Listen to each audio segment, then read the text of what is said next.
Hello, good morning. Araw po ng Wednesday, December 17. Nandito naman tayo sa ating mga itikan kung saan magpapakain tayo sa kanila. So, papakita ko lang yung nilagay ko kahapon na dayami. So, mas maganda talaga siya dahil makakaiwas sila sa kanilang pagkalumpo. No? So, ito yung nasa isang area na humabol na rin sila ng laki doon sa mga nauna, yung nandoon. So, itong both side na to ay nilagyan natin ng dayami. Ito na sa gitna. Yan o. So, maganda kasi nag-ano na yung dayami, bumaba dahil sa napakan nila. Doon po tayo magpapakain sa kanila dyan o. Yung nilagay natin ng silupin, plastic, transparent na plastic para diyan sila kakain. So ito po yung yung mga maliliit na kasunod nitong mga malaki na humabol na rin sila ng laki, no? Yan, no? So mayroon na talaga bulilit sa kanila. Dito naman sa kabila, guys, ito yung nauna naming itik. Yan sila, oh. So nilagyan din natin ng dayami para po maganda yung kanilang pagpapahinga. So, papakainin din natin sa kabila, ang mga ito, ililipat din natin doon sa kabilang side at doon na rin sila kakain.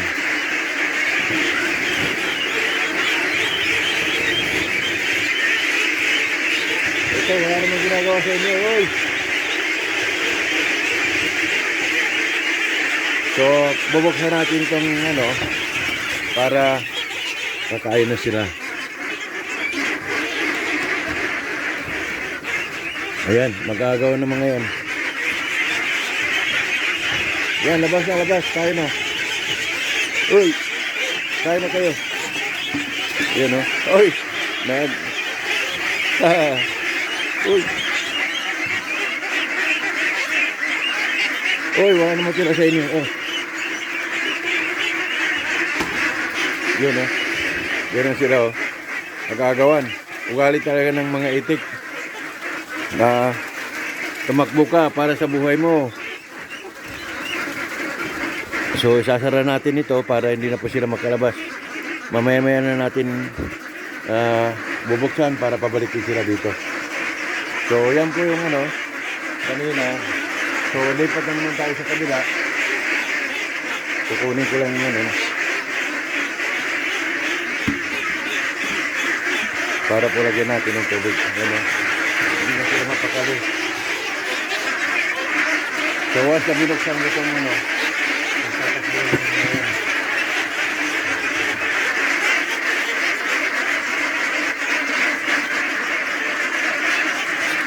so binuksan natin.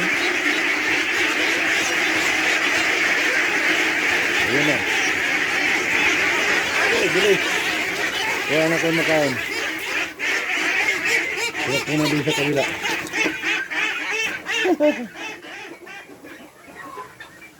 So nandoon na sila sa kabila. Kita mo tumigil na sa paghihiyaw. Yan o, ito yung ginawa natin kahapon. Nilagyan natin sila ng dayami para maganda po yung kanilang pamamahinga. So nandito na sila sa kabila. Dito rin natin sila pinakain. So pababalikin din natin yan after na makakain sila. Makainom ng tubig and then pababalikin din natin. So diyan po, guys. Maraming salamat. At papasilip ko muna yung aking mga manok, no? Natitirang manok dito. Yan po yun sila, oh. Yung ating manok dito sa labas. Dati ang dami nito pero binawasan namin kasi yung mga iba dumating na po yung yung may sakit. Yung ba sinisipon kasi tagulan dito ngayon. So ang ginawa ko, binawasan natin yung manok, yung mga medyo mahina binenta natin. Yung mga okay pa na remain sila. So yan po, guys, ang ating video for today at maraming salamat sa inyong pagtitiyagang panoorin ang aking video. Balik tayo sa ating mga itikan. Yan po sila. Magsisigaw mga yan. No, so isasara natin yung pintuan para hindi po sila makalabas. Yan. Yan o. So, mag-umpisa na tayo guys maglagay ng tubig sa kabila. Hindi ko lang mabidyoan kasi ako lang talagang humawak ng camera na to. So, maraming salamat guys and see you sa ating mga video na susunod. Thank you.